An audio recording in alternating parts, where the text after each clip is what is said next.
ça là. Alors, donc tout le monde voit au tableau, non? Amen. Alors, nous avons commencé depuis hier. Merci Dieu, la nuit, ça s'est bien passé. Nous avons bien prié. Franchement, moi, je suis dans la joie. Nous disons merci à notre Seigneur. Alors, nous avons toujours notre grand thème de la retraite. Notre grand thème, c'est face à face avec l'Éternel. Le face à face avec l'Éternel, nous l'avons vu dans le livre de Exode, n'est-ce pas? Hein? C'est dans le livre de Exode. Exode 33, n'est-ce pas? À partir du 1er jusqu'au 11e verset. C'est là où nous avons lu. Et puis, il y a eu aussi le nombre 12, 8. Nombre chapitre 12, verset 8.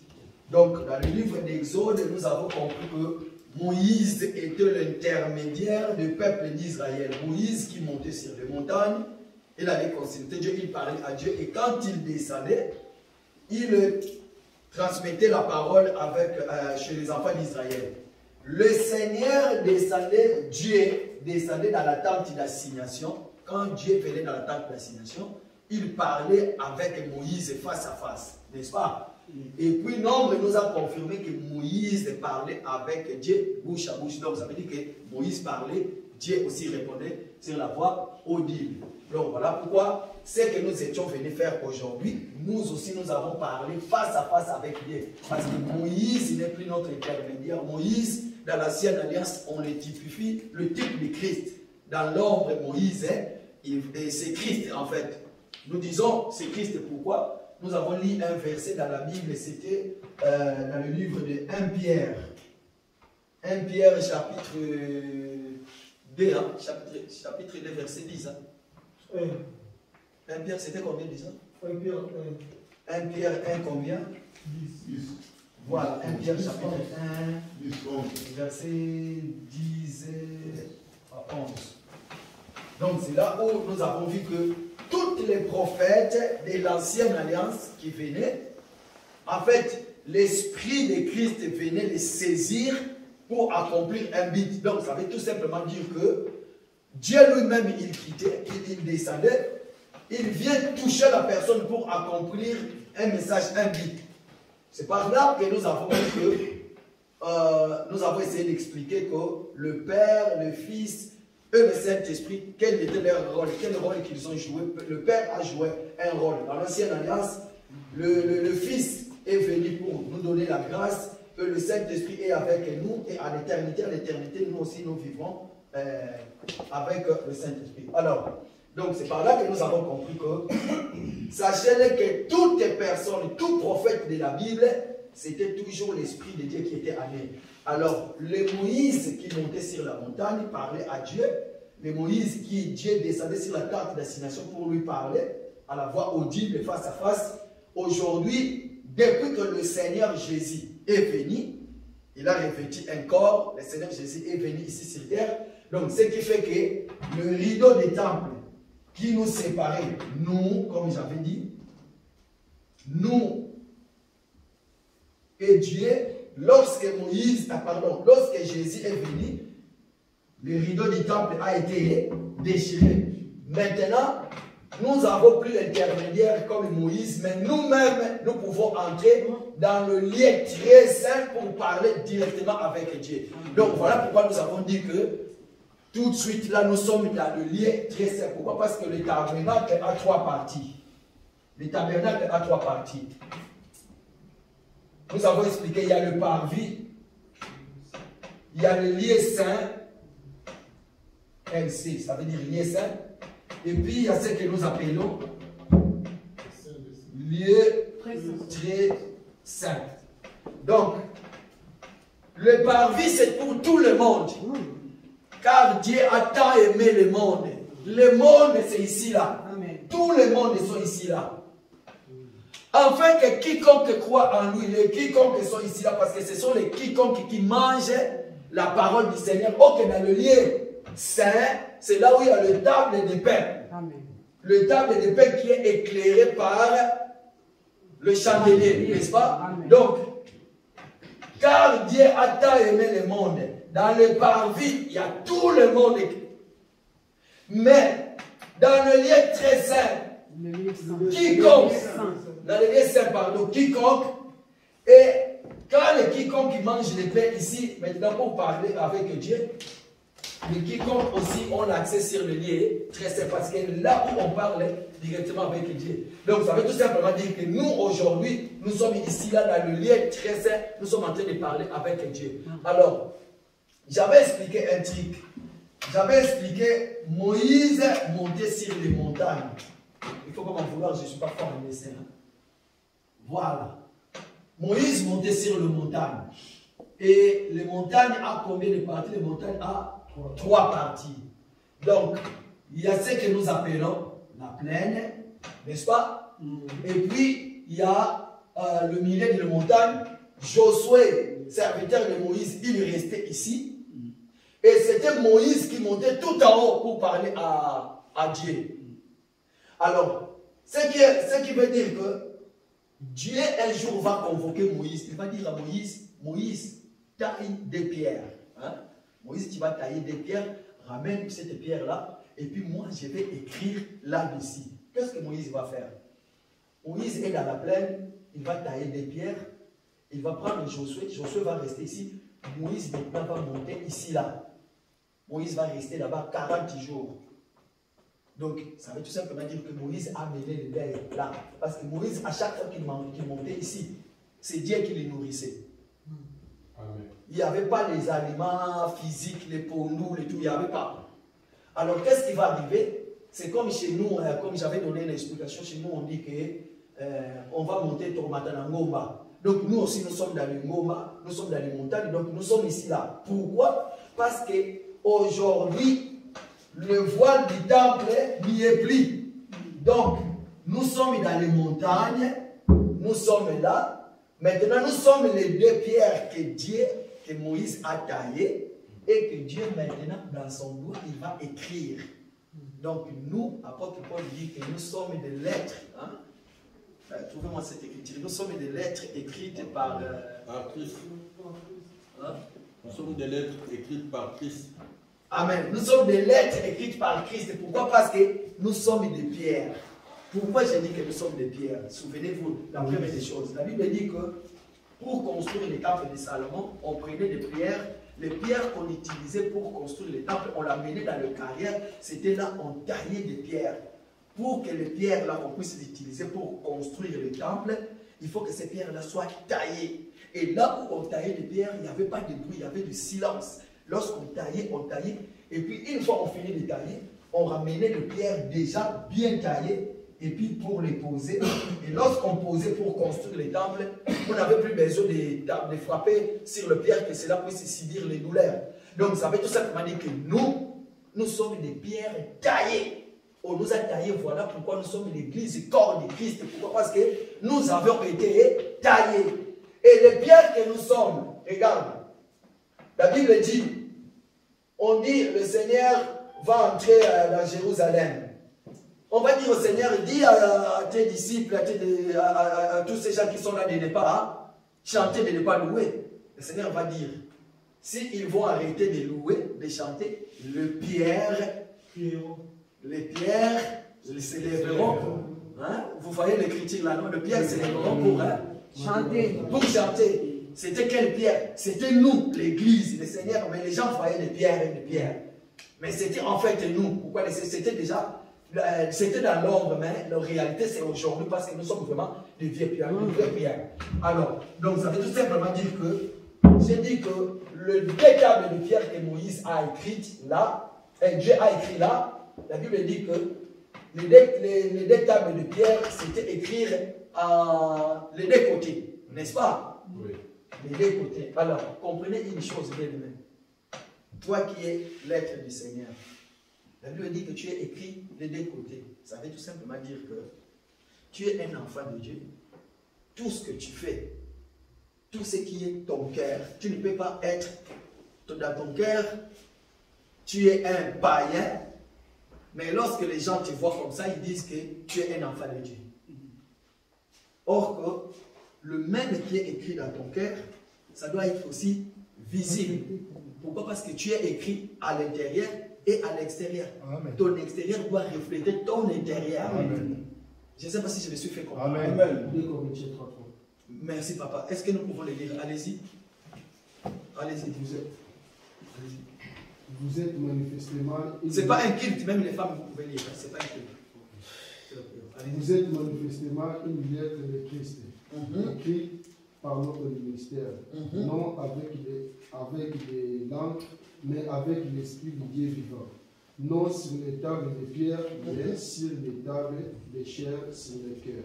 Amen. Est-ce que vous avez compris? Amen. Que Dieu te bénisse. Donc, c'est ça que nous avons dit. Dieu merci, dans cet évangile, nous ne disons pas des choses juste comme ça là. Chaque chose, il faut qu'il y ait des témoins. Donc, ça veut tout simplement dire que nous sommes des pierres qui ont été écrites par lui-même. Alors, voilà pourquoi je disais, sachez une chose. Un enfant de Dieu, tout à l'heure, j'étais en train de parler avec notre bien-aimé. Nous, dans notre famille, dans notre famille chrétienne telle que nous sommes là, si tu dis que tu es un enfant de Dieu et que tu es de notre famille, nous savons comment nous pouvons t'identifier. Si c'est vrai que tu es vraiment une lettre écrite, nous allons te dire de citer un nom de la famille. Et si tu cites bien ces noms-là, nous saurons que tu es de nous. Mais si seulement tu dis... Si. En fait, c'est Chibolette. N'est-ce pas? Trouvez-moi cette écriture. C'est Chibolette. Mais si tu dis, on te dit de le lire et que toi tu dis Cibolette, ça veut tout simplement dire que nous allons comprendre que tu n'es pas de notre famille. C'est comme...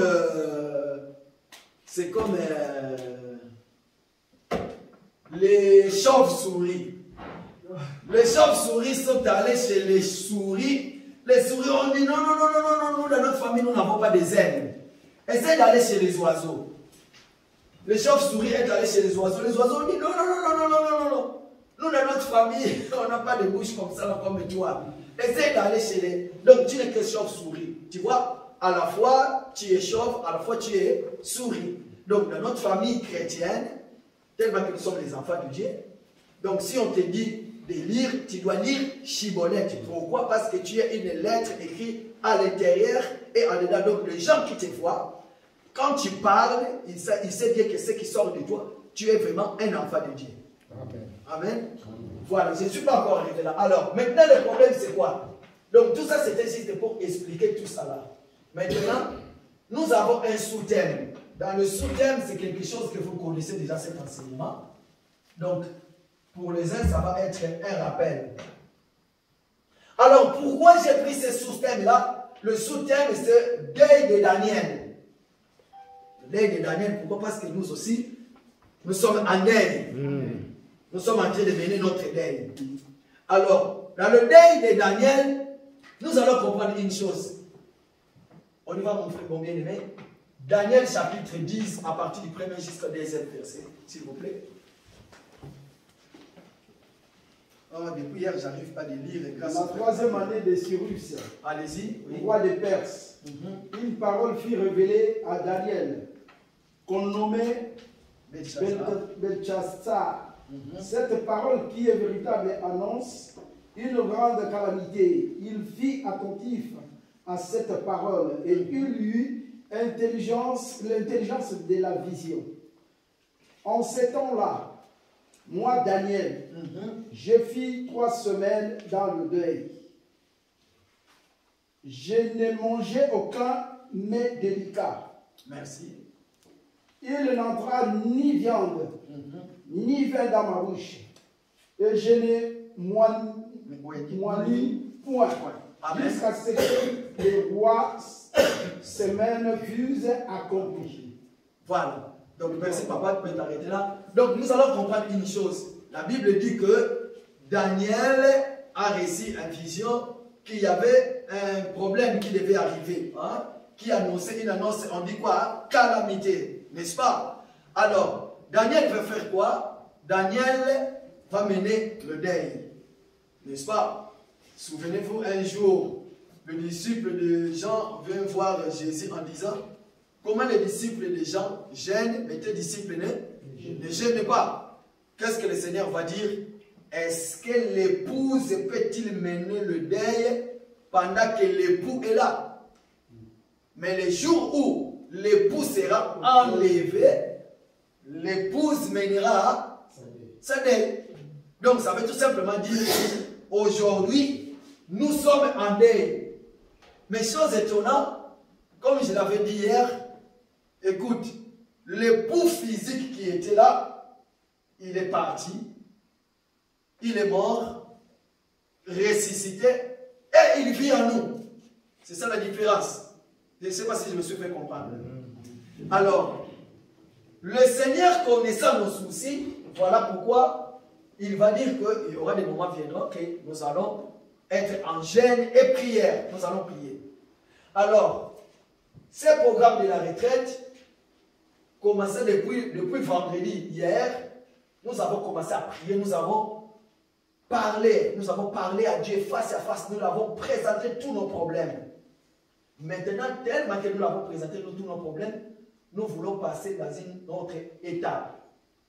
Alors, c'est quoi l'étape? L'étape veut tout simplement dire comment garder la sainteté. Pourquoi? Parce que là, maintenant, ce n'est pas en vain que nous avons jeûné. Nous avons jeûné, nous sommes toujours en jeûne jusqu'à 18 h. Mais maintenant, est-ce qu'à la fin, est-ce que nous devons rester toujours le même? Non. Donc, nous allons recevoir des conseils que moi j'appelle des conseils éternels. Comment garder sa vie de sainteté? Alors, regarde. Ça représente nous. En fait, il y a trois, voilà. C'est comme si des personnes, mais pas des personnes, mais les trois là représentent une seule personne. Ça représente toi, ça représente moi. N'est-ce pas? Nous allons comprendre. Alors, ça c'est une question. Je pose la question, qui domine en toi? Ou c'est la chair? Ou c'est moi?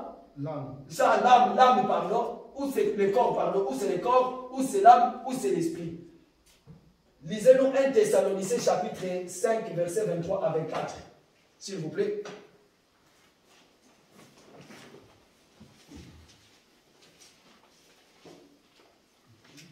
Je lis la parole de Dieu. Voilà.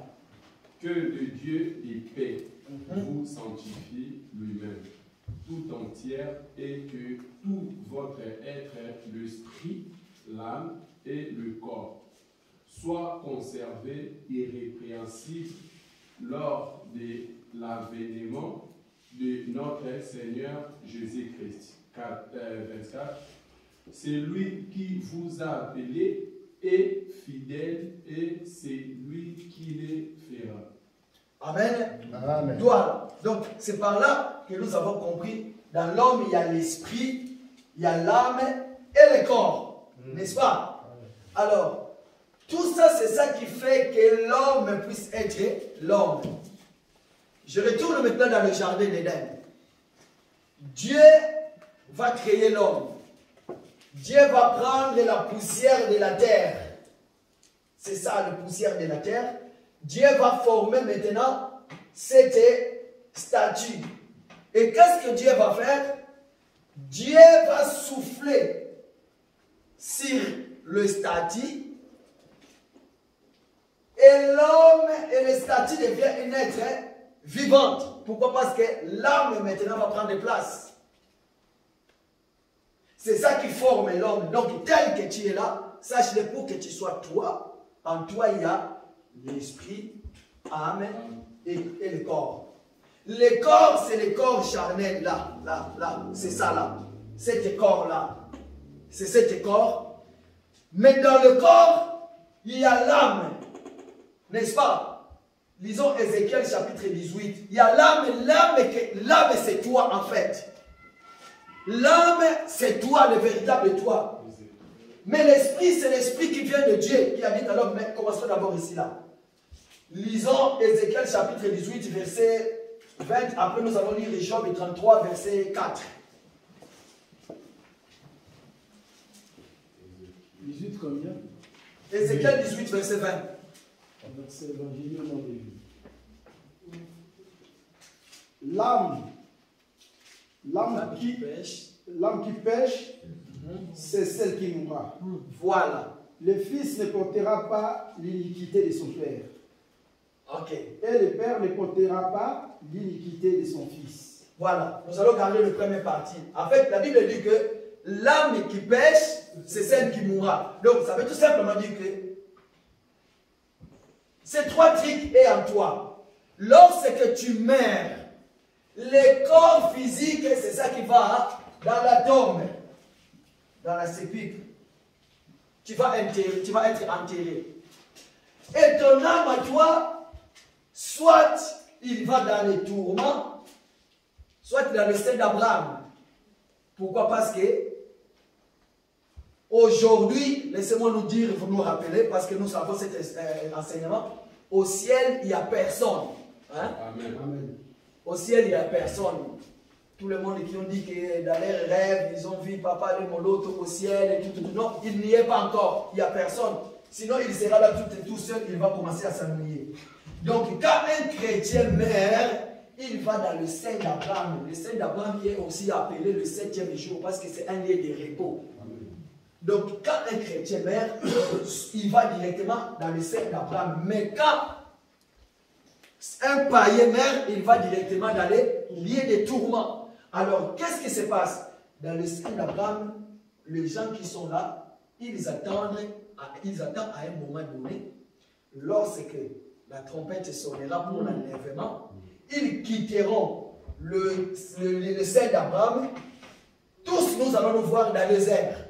La Bible dit, au son de la trompette, 1 Thessaloniciens, au son de la trompette, 1 Thessaloniciens, non? Au son de la trompette, à la voix d'archange, les morts en Christ. En réalité, quand la Bible dit les morts en Christ, donc ça veut tout simplement dire que la Bible ne peut pas dire que les morts, la Bible dit les morts en Christ. Pourquoi? Parce qu'en réalité, hein, ceux qui sont dans le Seigneur, quand tu meurs, ils ne sont pas morts.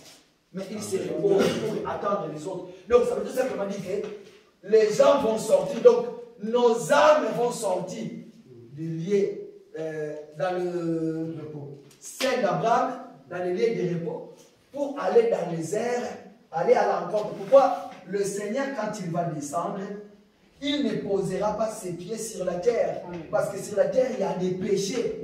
Pour que Dieu est saint. Alors, qu'est-ce qui va se faire? Ni les morts dans le Christ ne vont pas nous précéder. Les airs, c'est ici. Prenons par exemple les airs, c'est ici. Jésus descendra jusqu'ici, là, dans les airs. Et ceux qui sont dans le lieu, dans le repos, les repos que nous appelons le sein d'Abraham, vont venir jusqu'ici. Et les vivants aussi vont monter. Tous, nous allons nous rencontrer. Les rencontres vont être ici, là, dans les airs. Mais par contre, Jésus ne posera pas ses pieds ici sur terre. Amen. Pourquoi? Parce qu'il y a encore le péché. Et à ce moment-là, tous ceux qui sont encore en vie vont revêtir le corps incorruptible, le corps glorieux, c'est le même corps que Jésus est ressuscité avec. Ça sera le corps que nous allons en bénéficier. Alors, qu'est-ce qui va se passer?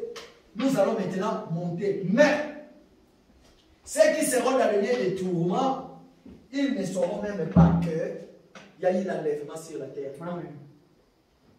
Parce qu'ils sont dans le lieu de tourment, ils ne sauront même pas, rien du tout. Ils vont quitter le lieu de tourment pour aller directement en enfer. Directement. Ils vont se retrouver directement, boum, je suis là, en enfer déjà. Il n'y a pas, comme on dit à l'église catholique, excusez-moi, je vous fais une parenthèse, vous savez, dans la voiture, quand je roule dans la voiture, à des fois pour ne pas écouter des radios, pour écouter des musiques mondaines, des trucs comme ça là, qui dérangent à des fois je mets la radio de l'église catholique. Hein. Il y a une radio qui s'appelle Notre-Dame. Hein? À des fois je mets, pourquoi? Parce qu'il y a même des protestants qui passent aussi. Je préfère écouter encore quand ils font les lectures de la Bible qu'écouter d'autres choses. Maintenant regarde, j'étais en train de réécouter, c'était la semaine dernière, j'ai entendu le mot purgatoire. Est-ce que ça veut dire quelque chose, le purgatoire? Les catholiques croient en purgatoire. Ça veut dire que tu es mort avec tes péchés, malgré tout un état dans le lieu de tourment, mais le Seigneur t'accordera encore la grâce que tu puisses te sanctifier. C'est faux, archi faux. Amen. Amen. Non. Il n'y a pas ça. Mais eux, ils croient à ça. Mais nous, nous disons qu'il n'y a pas... Donc, tu es mère avec tes péchés, tu vas directement dans les tourments. Tu es mort dans le Seigneur, tu vas directement dans le sein d'Abraham. Tu quittes le sein d'Abraham pour aller dans les airs, pour aller à la rencontre de notre Seigneur. Et ceux qui sont dans les lieux des tourments, ils quittent les tourments directement pour l'enfer. Mais par contre, les vierges folles, peut-être, s'ils nous parlent des vierges folles, qui vont rester, qui vont subir, si les tourments, ça sera pendant le purgatoire, dont il parle ici, c'est sur les temps de l'Antichrist. Mais le mot tourment qui détruit, un purgatoire qui détruit tout. Pourquoi? Parce que les vierges folles, après, ils vont aussi, ceux qui vont rester constants. Juste un conseil que je vais donner, nous le savons déjà, que s'il vous plaît, si l'enlèvement aura lieu aujourd'hui ou demain, faisons l'effort de ne pas rater cet enlèvement, que nous puissions partir. Mais, si la mort nous surprend aussi, que le Seigneur nous fasse grâce que nous puissions se retrouver dans le sein d'Abraham. Pourquoi? Si tu vas directement dans l'enfer, dans les tourments, c'est fini. Il n'y a plus rien. C'est innégociable. Il n'y a pas de négociation. Alors, comme je l'avais dit, nous venons de lire Ézéchiel chapitre 18. C'est là où on nous parle, on nous dit que l'âme qui pêche, c'est celle qui mourra. Donc ça veut tout simplement dire que dans ta vie à toi, si tu pêches, quand tu mourras, lui, il va aller dans la tombe, on va l'enterrer. Et l'Esprit de Dieu va retourner auprès de Dieu. Mais le vrai toi, c'est ça là. Le vrai toi. Maintenant, c'est à toi de décider, est-ce que tu veux vivre dans la sanctification ou bien tu veux vivre dans le péché? Parce que c'est toi maintenant. Souvenez-vous, il y a un verset dans la Bible qui dit, j'ai mis des chemins devant toi. Hein? Les mauvais et les bons, mais je te conseille de choisir les bons chemins. Donc c'est ici là. Est-ce que si vraiment tu es un enfant de Dieu, tu veux vivre, vaut mieux choisir les bons chemins et que ton âme ne puisse pas se retrouver de l'autre côté. Donc voilà pourquoi, souvenez-vous, j'étais pas là les jours là, j'étais en Hollande lorsque Papa Toto nous a parlé du corps, âme et esprit. Il nous a expliqué ça, quand un homme meurt, le corps qui va dans les tombes, l'âme qui pèse, c'est celle qui mourra. Soit tu vas dans l'enfer, soit tu vas dans le sein d'Abraham. L'esprit rentre auprès de Dieu. Maintenant, parmi ces trois-là, les sorciers mangent quoi? Quand on dit que oh, les sorciers l'ont bouffé. Pourquoi? Parce que s'ils ont mangé ton corps, quand nous allons dans les cimetières ouvrir la tombe, nous allons retrouver ton corps. Et ton âme là, si tu étais un enfant de diable, ton âme là se trouve déjà dans les lieux des tourments. Et puis si tu étais un enfant de Dieu, dans le sein d'Abraham, et l'esprit, c'est l'esprit de Dieu, ça rentre auprès de Dieu. Lisons Job 33, verset 4, s'il vous plaît. Là, je suis encore dans l'explication. Hein. Juste un rappel pour tous ceux qui ont déjà l'enseignement. Hein? L'esprit de Dieu. Job 33, verset 4. L'esprit de Dieu m'a créé et le souffle du Tout-Puissant m'a mis. Est-ce que nous avons compris?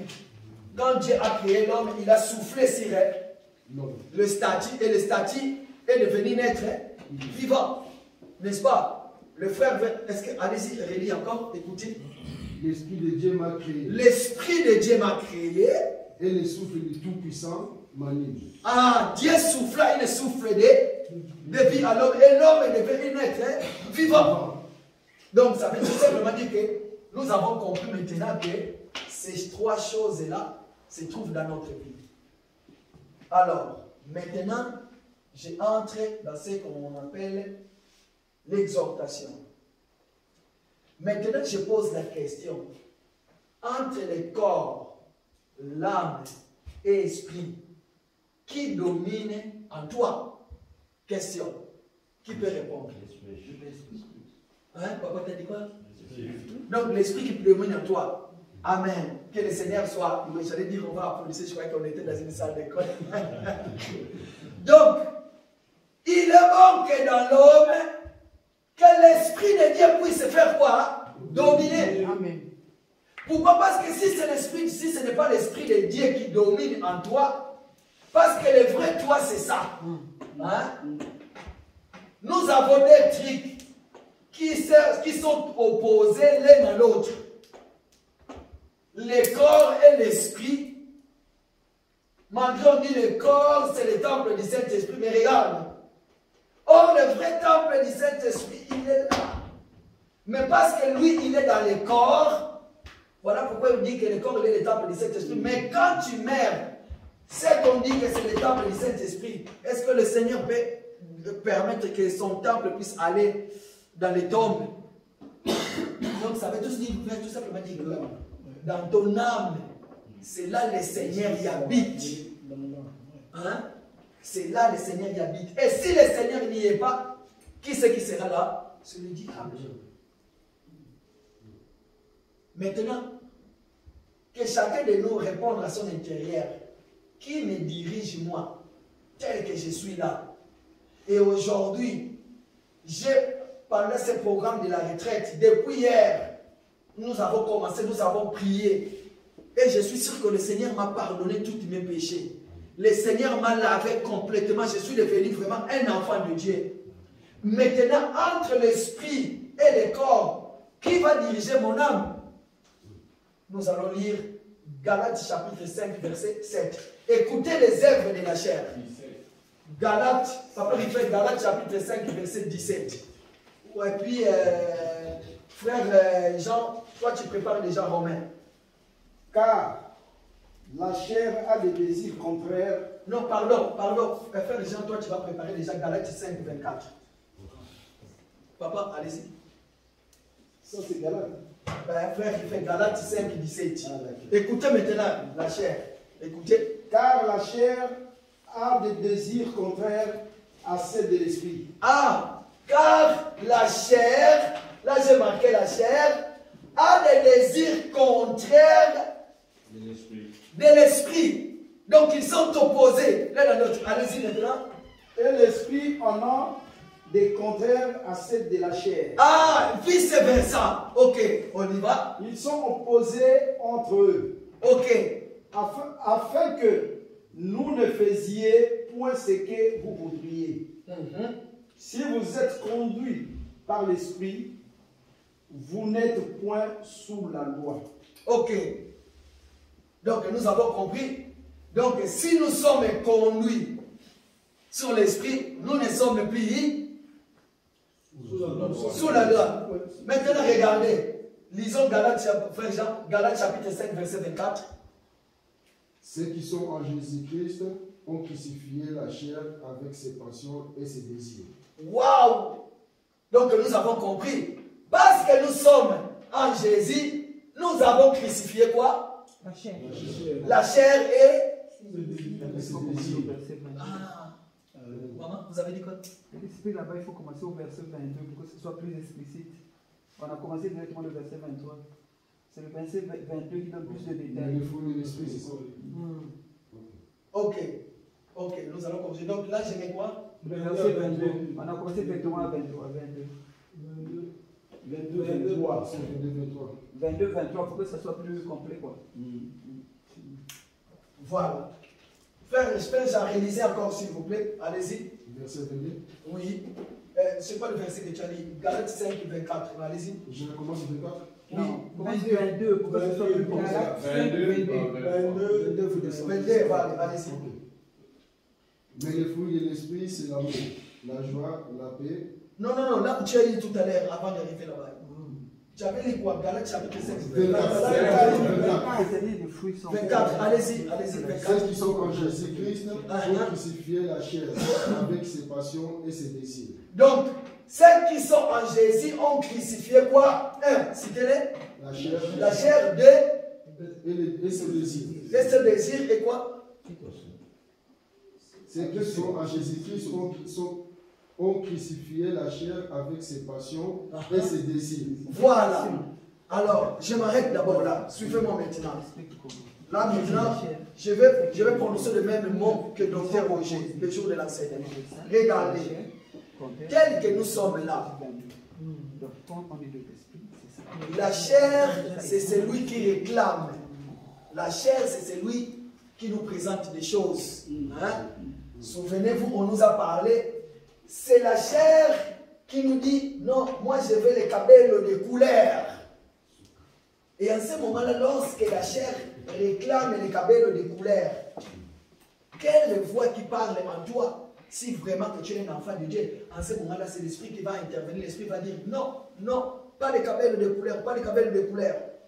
Quand la chair te dit, je veux le mini-jupe, et là l'esprit te dit, non, non, pas de mini-jupe parce que tu es un enfant de Dieu. Amen. Quand la chair te dit, moi, je vais prendre une deuxième femme, l'esprit te dit, non, non, tu es un enfant de Dieu, tu mérites une seule femme. Amen. Quand la chair te dit, je vais aller voler dans un magasin, l'esprit te dit, non, non, non, ne vole pas parce que tu es un enfant de Dieu. Mais quand l'esprit, parce que tous les deux sont opposés, c'est lui qui domine en toi, c'est celui qui prendra possession de ta vie. Sachez que si c'est le corps qui domine sur ton âme, en ce moment-là, tu es vraiment un vrai païen, tout fait, bien taillé. Mais quand c'est l'esprit qui domine en toi, sachez qu'en ce moment-là, tu es vraiment de ce que la Bible dit que de tous ceux qui ont réussi, Dieu leur a donné le pouvoir de devenir enfants de Dieu, lesquels ne sont nés ni de quoi? Après, lisez-moi ce verset-là, on y va, trouvez-moi ce verset-là. Faut pas me trouver le moi, s'il vous plaît. On y va. Allez, on y va. Allez, lisez-le-moi. Mais à tous ceux qui l'ont réussi, Il les a fait venir par des exprimer. Allez-y. Au nom de la chair. Allez-y, trouvez-le-moi. Mais à tous ceux qui l'ont reçu, Oui. à ceux qui croient en son nom, elle a donné le pouvoir de devenir enfants de Dieu, Voilà. lesquels sont nés non du sang, ni de la volonté de la chair, ni de la volonté de l'homme, mais de Dieu. Voilà. Donc, si réellement, dans ta vie à toi, et que l'Esprit de Dieu qui domine, donc tu es de ce livre-là. Écoutez, il y a eu un débat, jadis on disait, dans le livre des Actes des Apôtres, vous savez, c'est pour la première fois qu'on a appelé les disciples des chrétiens. Hein?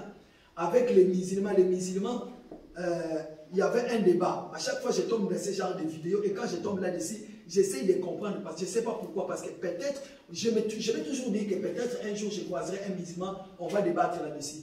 Écoutez, Abdul Majid, il dit que, d'ailleurs, vous n'êtes pas des chrétiens, parce que les non-chrétiens, ce n'est pas Dieu qui vous a donné les non-chrétiens, ce sont les païens, et que vous acceptez les noms qui vous ont été attribués par le païen. Mais Dieu lui-même, il n'a pas dit ça. En fait, Dieu, il a dit que vous êtes ses enfants, mais comment vous vous faites appeler des chrétiens? On va en parler. Pourquoi nous sommes appelés des chrétiens? Et le mot chrétien, son origine, ça vient d'où? Ah, merci, ça vient de Christ. Et à l'époque, quand on appelait les gens des chrétiens, c'était dans une forme de blasphème. Hein? Donc, on voulait dire, tout simplement dire que vous êtes des pommadés. Hein? C'est comme vous êtes des aveugles, vous ne voyez pas bien. Donc, voilà, on les appelait comme ça. Maintenant, Dieu il fait des choses de sa façon et les choses ont changé aujourd'hui. Le mot chrétien a pris le sens. C'est comme la croix. La croix était un symbole de malédiction. C'est une personne qui était crucifiée sur la croix. Donc, ça veut dire que ta vie, c'est fini, terminé. Tu es maudit, même si tu meurs, tout. Tu es maudit. Alors, le Seigneur a dit, non. Dans l'époque de Moïse, dans l'époque de la loi, il y en a des gens qui ont été crucifiés. Mais ils ont marché selon la droiture de la loi. Mais les gens de ce monde l'ont considéré comme des maudits. Donc voilà pourquoi je vais maintenant monter sur la croix moi-même, revêtir encore, monter sur la croix, mourir sur la croix, afin de justifier ces gens-là qui étaient déjà morts avant. Voilà pourquoi autrefois j'ai dit qu'avant Jésus, il y a eu beaucoup de gens qui ont été crucifiés aussi. Alors, donc ça veut tout simplement dire que aujourd'hui, la croix a pris aussi une signification, un sens. Voilà pourquoi on ne crucifie plus les gens, parce que les gens ont compris. Maintenant, les chrétiens élèvent la croix après la mort du Seigneur. Tous les chrétiens, quand ils prient maintenant, ils adorent l'œuvre que Jésus a fait sur la croix. Alors que nous avons dit que la croix, c'est quelque chose de malédiction. Mais comment se fait-il que les chrétiens maintenant glorifient la mort de leur chef, Jésus, et ils disent des bonnes choses pour la croix? Vous voyez pourquoi ils ont changé le système?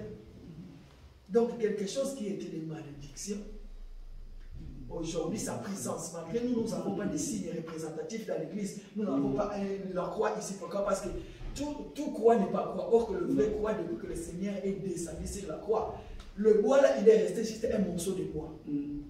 Ne mettez pas la foi dans la croix physique représentative. Le vrai croix que le Seigneur a monté aujourd'hui, il est resté spirituel. Amen. Donc, maintenant, nous allons lire, écoutez, nous allons lire maintenant, par rapport à ce que j'ai dit, pour qui nous allons lire maintenant, Galates chapitre 5, 19, 21. Galates 5, 19, 21, et puis papa, il fait, frère Jean, Galates 5, 19, 21, papa, il fait Galates 5, comme on a dit, 22, 23.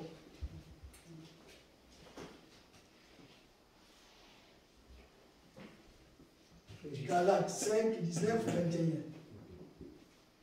Oui, mon frère, si tu as trouvé aussi, allez-y. Or, les œuvres de la chair sont manifestées. Ok. Ce sont l'impudicité, l'impureté, la dissolution, l'idolâtrie, la magie, les inimitiés, les inimitiés, les querelles, les jalousies, les animosités, les disputes, les divisions, les sectes. Voilà. Nous avons compris. Maintenant, nous allons doucement. Vous allez me citer un à un. Hein? Vous allez réciter maintenant un à un. On y va maintenant. On recommence. La Bible dit quoi? Or, les œuvres de la chair. Or, les œuvres. Papa, maintenant, stop. Or, les œuvres de la chair. Si ton âme est dirigée par la chair, regarde maintenant ton identité. Ce que tu es. Si c'est vrai que ton âme est dirigée par ton corps, regarde maintenant tu es. Citez maintenant les premiers. Adultère. Adultère, ça veut tout simplement dire que dans ton âme, il y a l'adultère. On y va, papa? L'impureté. Il y a l'impureté dans ton âme. L'impureté, c'est pour toi. Parce que c'est le corps qui dirige ton âme. Allez-y, papa. La dissolution. La dissolution, c'est toi. Allez-y. L'idolâtre. L'idolâtre, c'est toujours toi. Tu adores les gens, tu les appelles de mon père, je ne sais pas comment. Allez-y. La magie. La magie, c'est toujours toi. Tu vas aller consulter les féticheurs. Les inimitiés. Les inimitiés, c'est toujours toi. On y va, papa. Les querelles. Les querelles, surtout les querelles, les enfants de Dieu. Toute personne qui se querelle chaque fois, sache-le que tu es ici là. C'est lui là qui te dirige ton âme à toi. Parce qu'en toi, il y a le querelle. Comment se fait-il que toi qui es un enfant de Dieu, il y a toujours les querelles dans ta vie? Papa, allez-y. La jalousie. Oh là là. Elle est les jalouse, hein, la fille là. Hein. Le Messie là, il est jaloux. Hein. Donc le deux quoi. Hein? Allez-y, papa. Les animosités. Les animosités, oui. Les disputes. Oh là là. Les divisions. Les divisions, c'est ça qu'on appelle diviser pour mieux régner. Toi-même dans l'assemblée, tu cherches à diviser les gens. Hein? Allez-y, papa. Les sectes. Les sectes, bien aimés dans le Seigneur. Tout ce que nous venons de citer, si c'est le corps qui dirige ton âme, sache-le que tu es dans ça. Essaye de réexaminer ta vie. Essaye de voir ta vie. Moi, je sais que oui, il peut t'arriver un moment que tu tombes, mais un enfant de Dieu ne reste pas statique dans le péché. Nous disons dans cet évangile, écoutez très bien, un enfant de Dieu ne péchait pas. Maintenant, il peut t'arriver que tu puisses tomber. Quand tu tombes dans le péché, bien aimé, n'attendez pas jusqu'à je ne sais pas quand.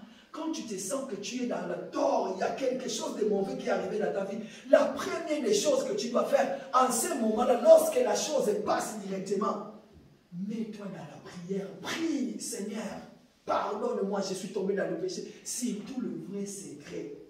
que ce soit les couples ou non les couples, ne montez pas dans votre vie conjugale en colère contre votre femme. Ne le faites jamais, même si tu n'es pas marié, toi-même avant de dormir. Pourquoi? Parce qu'il y a plein de choses qui se passent la nuit. Regardez, je vais vous raconter une histoire. Il y a encore une autre vidéo que j'ai vue sur Facebook. J'ai beaucoup parlé, j'ai perdu ma voix. J'ai vu une vidéo sur Facebook, un monsieur ivoirien. Il vient dans sa chambre, il était tellement fatigué, il monte dans son lit, il dort directement. J'ai aimé cette illustration. Et il y a le diable qui vient maintenant. Le diable lui dit, hé petit, réveille-toi, prie, hein, parce que nous on est là. J'ai vraiment aimé cette illustration. Du coup, le monsieur, il a fait, oh, c'est le diable, qu'est-ce qu'il a fait? Du coup, il avait peur, il veut se mettre à genoux, mais il avait peur. Pourquoi? Parce que le diable est venu tout simplement. Parce que le diable avait compris, mais lui, il s'est dit un enfant de Dieu. Mais il dort. Imaginez que maintenant, toi, tu es là, tu as des problèmes, ou tu étais allé voler, ou tu étais tombé dans l'impudicité, ou dans les mensonges, ou dans les querelles, ou dans n'importe quel. Et que tu vas prier, il arrive, sachez bien ce que je vais dire, je sais que ça vous est déjà arrivé. Tu es tombé dans le péché, tu te mets à genoux dans ta chambre, tu fais commencer à prier, il y a un blocage. Tu ne te sens pas bien, tu veux même prier, mais tes prières ne montent pas. Du coup, tu pries vite fait. Une prière comme ça, là, même Dieu, même, il n'a même pas le temps d'écouter cela, et puis tu dors. En ce moment-là, je vais appeler le ciel. Le monsieur va venir, il va te dire, hé, jeune fille, hé, garçon, tu vas demander pardon pour le péché là, parce que là, maintenant, tu m'appartiens à moi, sinon je te prends tout de suite dans le lieu de tourment. Qu'est-ce qui va arriver en ce moment-là? S'il te dit comme ça, si le diable vient en personne, il te dit ça, là, franchement, tu vas réfléchir tes genoux. Tu vas dire, Seigneur, pardonne-moi. Voilà pourquoi nous disons qu'un enfant de Dieu ne pêche pas. Tu peux tomber, mais il ne faut pas que ça soit d'habitude. Il ne faut pas dire que, Seigneur, je suis faible. Mais même Dieu lui-même, il sait, toi, dans ce péché-là, tu ne peux pas résister. Même Dieu, quand il te regarde, il dit que, ah, frère Côté, lui, dans ce péché-là, il tombe toujours. Mais écoutez, il y a un verset dans la Bible, je crois, frère Papi, trouvez-moi ça, dans le livre des Philippiens. Hein? Le Seigneur dit, pour ce qui concerne les tentations, aucune tentation ne peut survenir dans votre vie. Et que l'Éternel Dieu lui-même, hein, ne soit pas l'auteur. Trouvez ça, trouvez-le-moi.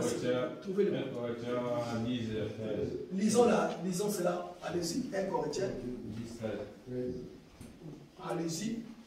Donc nous devons savoir, regarde, ça c'est frère Papi Bayama qui l'a parlé. Écoute. Il était une fois. Aucune tentation ne vous est survenue. Ok. Qui n'ait été humaine à Dieu. Et Dieu, qui est fidèle, ne permettra pas que vous soyez tentés au-delà de vos forces. Donc ça veut dire que toute tentation, toute tribulation qui vient dans ta vie, si tu es tombé, sache que tu es tombé volontairement. Parce que le Seigneur lui-même dit aucune tentation ne peut survenir dans ta vie. Et que cette tentation-là est au-delà de tes forces. Si tes forces sont ici, le Seigneur ne permettra jamais qu'une tentation puisse être là au-dessus de toi. Le Seigneur fera tout simplement que toi tu sois là. Mais maintenant, si tu tombes et que les tentations passent au-dessus, ça veut dire que c'est toi. Regardez, j'aime bien cette illustration. Un jour, le frère Papi était en train de me parler. Le frère Papi a dit que, imaginez, tu es marié, mais tu es allé draguer une fille. Tu quittes avec une fille, là où vous êtes en train de marcher pour aller dans une chambre d'hôtel. Est-ce que le Saint-Esprit t'a parlé ou pas? Franchement, c'était ça les paroles du frère Papi Bayama. Vous avez quitté vraiment là. Et vous êtes en train de marcher, mais tu es un enfant de Dieu. Tu viens à l'église. D'ailleurs, tu prêches la parole comme frère Gauthier. Est-ce que le Saint-Esprit ne t'interpelle pas? Mais en nous, il y a l'homme intérieur qui parle en nous. Quand tu es dans le péché, tu vas sentir directement il y a quelque chose qui va te parler, il y a quelque chose qui va te révéler. Mon frère, réponds-toi, frère Conti, tu es un enfant de Dieu. C'est ça là. Mais si vraiment le Seigneur dit que aucune des tentations ne peut venir dans ta vie et que lui qui va dépasser tes forces à toi, si tu es vraiment dirigé par l'Esprit et que tu tombes, sache que tu es tombé en ce moment-là volontairement. Et quand tu tombes volontairement, bien aimé, il faut plus. Mais voilà, il y a une autre verset qui dit, c'est pourquoi ne laissez pas le diable, ne laissez pas... J'ai oublié ce verset. C'est pourquoi ne laissez pas le temps au diable, car nous n'ignorons pas ses desseins. Est-ce que vous connaissez ce verset-là? Il y a un verset comme ça là qui dit, c'est pourquoi ne donnez pas l'accès au diable, car nous n'ignorons pas ses desseins. Hein? Ça vous dit quelque chose? C'est la porte de... Oui, trouvez-moi ça. Écoutez. Nous n'ignorons pas les desseins du diable. Alors, c'est quoi les desseins du diable? La Bible dit, le diable ne vient que pourquoi? Pour détruire. C'est ça le dessein du diable. Si tu es dirigé par l'esprit, lorsque le diable vient te tenter, hein, tu ouvres la porte et que ton corps domine l'esprit maintenant. Tu prends la fille ou le garçon, tu l'amènes dans une chambre d'hôtel. En ce moment-là, le diable est en train de dire, lui là, il ignore pas mes desseins. Hein. Allez-y, lisez-le, papa, s'il vous plaît. Afin de ne pas laisser à Satan l'avantage sur nous, car nous ignorons pas ses desseins. Ne laissez pas l'avantage, parce que vous êtes dirigé par l'esprit. Si ton corps est qui dirige ton âme, en ce moment-là, tu as laissé l'avantage au diable. Et en ce moment-là, le dessein du diable est quoi? Vous avez trouvé le verset? Hein? Non, le diable ne vient que pour détruire et l'autre. Allez-y, lisez-la s'il vous plaît. Jean 10, 10. Allez-y. Allez-y, Jean 10, 10. C'est lui qui a trouvé.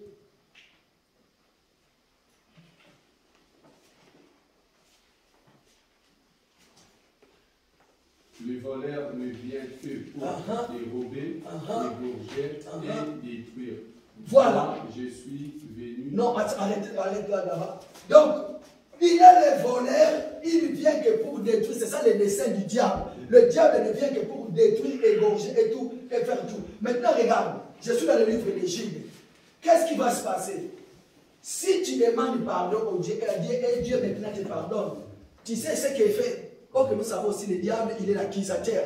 C'est lui qui nous accuse. Tu sais ce qui va arriver? Le diable maintenant va aller rappeler à Dieu. Toi, tu as dit que le frère Poti, pourquoi je cite tout le temps le frère Poti? Je vais te citer toi maintenant. Non, je vais citer mon frère. Le diable maintenant va dire non. Regarde, lui, toi tu dis qu'il est ton fils. Mais par contre, il n'a pas tes œuvres à toi. Or l'impudicité, or les querelles, la jalousie, la médisance, quoi d'autre? Toutes ces choses, c'est moi le diable. Donc lui, il n'a pas sa place au ciel. Mais il faut qu'il vienne dans le lieu des tourments parce qu'il est à moi. Maintenant, regardez, nous allons maintenant, Galates chapitre 5, verset 22. Maintenant, Dieu va lui répondre. Regarde ce qui se trouve dans sa vie. C'est ça qui prouve qu'il est réellement un enfant de Dieu. Allez-y, maintenant, lisez-moi Galates chapitre 5, verset 22, avec toi. Mais le fruit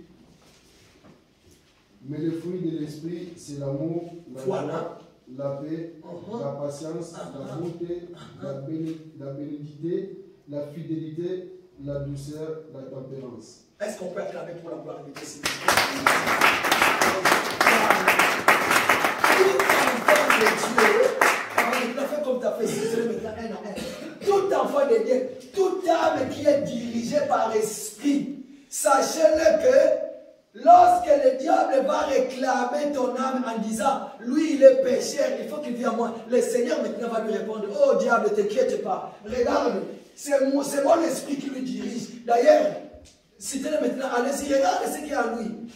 Les fruits de l'esprit. Ah, les fruits de l'esprit, on appelle déjà les fruits de l'esprit, voilà. C'est l'amour. Il a l'amour c'est moi, c'est mon identité, moi Dieu, diable, arrête avec tes trucs-là, allez-y. La joie. La joie, c'est pour nous, allez-y. La paix. La paix, moi-même je m'appelle prince de paix, voilà pourquoi mes enfants aussi, ce sont des enfants de la paix. Ils n'ont pas l'épée, mais ils ont la paix. Allez-y papa. La patience. La patience, ils n'ont pas de cœur. Koulou, lorsqu'il fait quelque chose, il dit à son mari, chérie, moi j'ai besoin de ça. Parce que son mari tarde encore, du coup il commence à dire, il vient à la maison, il sert le four, et puis il prend l'assiette. Tu peux manger.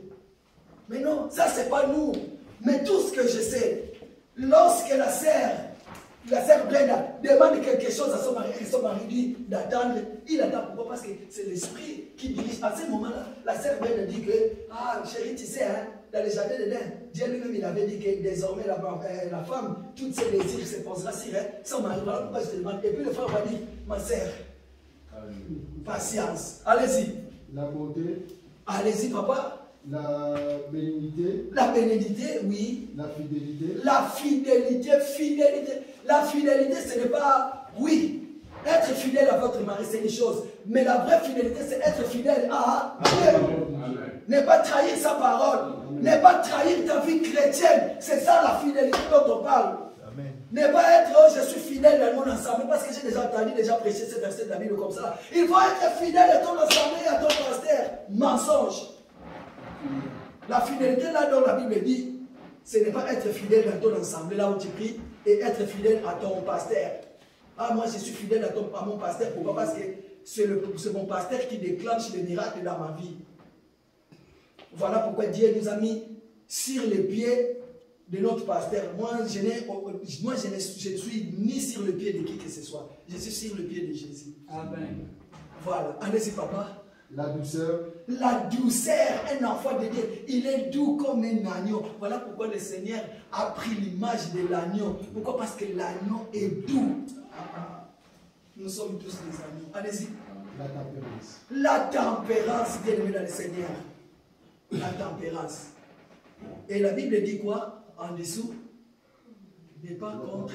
La loi n'est pas contre ces choses. Ah, la loi n'est pas contre ces choses, bien aimé. Donc, nous devons comprendre une chose. Je vais arrêter là parce que nous allons prier. Nous devons comprendre une chose. Vaut mieux, si j'ai un conseil à donner à l'Assemblée, vaut mieux que ton âme soit dirigée par l'Esprit. Parce que si ce n'est pas le cas, c'est pas bon. Si ce n'est pas le cas, c'est pas bon. Écoutez, il y a un verset que nous n'avons pas lu. Lisez-moi Romains 8, 13. Qu'est-ce qui est dit de cela? Je me souviens que nous l'avons sauté. Je ne sais pas pourquoi je l'ai mis là. Romains 8, verset 13. Essayez de le lire, s'il vous plaît. Si vous vivez selon la chair, vous mourrez. Mais si par l'esprit vous faites mourir les actions du corps, vous vivrez. Ah! Si vous vivez selon la chair, vous faites quoi? Vous mourrez. L'âme qui pêche, c'est celui qui mourra. Mais après quoi? Mais si par l'esprit vous faites mourir les actions du corps, vous vivrez. Ok. Ok, maintenant, lisez-moi Galates chapitre 2, verset 7, s'il vous plaît. Ah non, c'est Romains 12, 2, s'il vous plaît. Romains 12, 2, verset 2. Allez-y. En effet, la loi de l'esprit de vie en Jésus-Christ m'a affranchi de la loi du péché et de la mort. Non. Romains chapitre 12, verset 2. Ne vous conformez pas. Allez-y.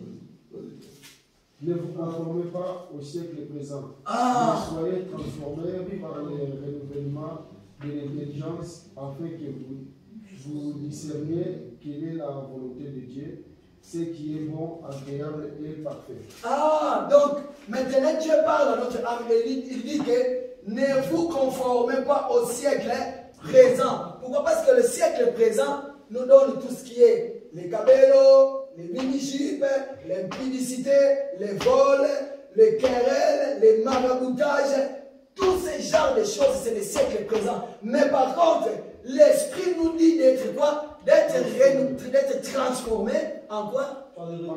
Par le renouvellement de l'intelligence. Enfin, ok, allez-y, l'intelligence. La Bible dit que la crainte de l'éternel, c'est le commencement de la sagesse. Il y a d'autres traditions qui disent que c'est le commencement de l'intelligence. Donc voilà. Et après, pour terminer, afin que vous discerniez quelle est la volonté de Dieu. Ok. Donc si c'est l'esprit qui dirige mon âme, en ce moment-là, tout ce que je sais, je fais, je connais c'est quoi la volonté de Dieu dans ma vie. Bien-aimés dans le Seigneur, aujourd'hui, toute la journée, nous allons prier pour notre âme. Amen. Nous allons consacrer nos âmes auprès du Seigneur. Nous allons dire, Seigneur, nous ne voulons pas ça, qu'il puisse dominer. Mais nous voulons que ton esprit prenne place dans nos vies. Nous voulons garder notre vie. Lisez-moi, relisez-moi 1 Thessaloniciens 5, verset 23 à 24. Relisez-le-moi s'il vous plaît. 1 Thessaloniciens.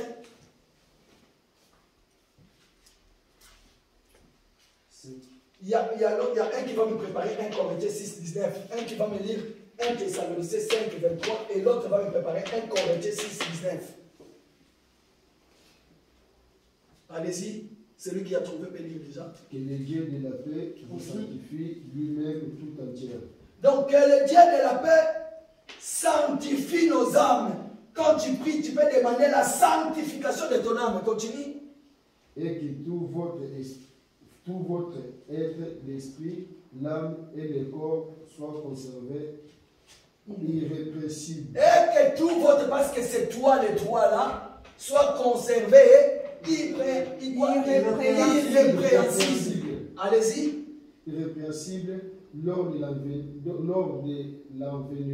de notre Seigneur Jésus-Christ. Ah, donc si nous gardons la sainteté pour nous, donc ça veut tout simplement dire que lors de l'avènement du Seigneur, nous partirons. Et après, ça s'arrête là. Amen. Voilà, maintenant lisez-nous 1 Corinthiens 6, 19. 1 Corinthiens chapitre 6, verset 19, allez-y. Ne savez-vous pas que votre cœur est le temple du Saint-Esprit qui est en vous, que vous avez reçu de Dieu et que vous ne vous appartenez point à vous-même. Vous-même, bien-aimés.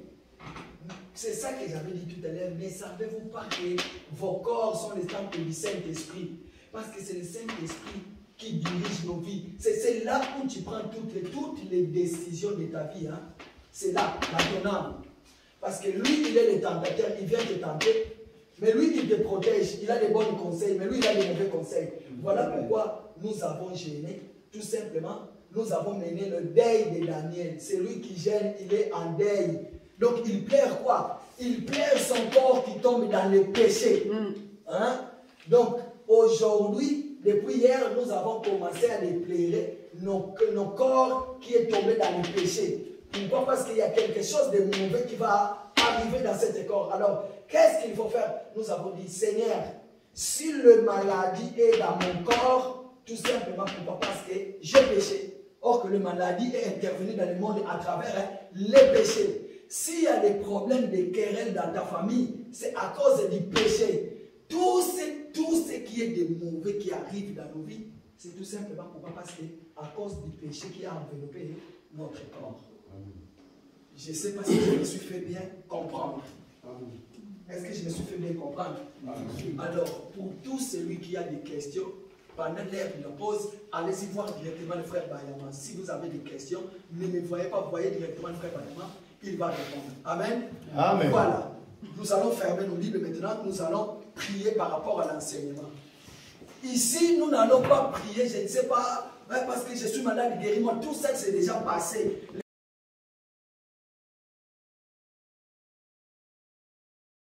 Nazako matanga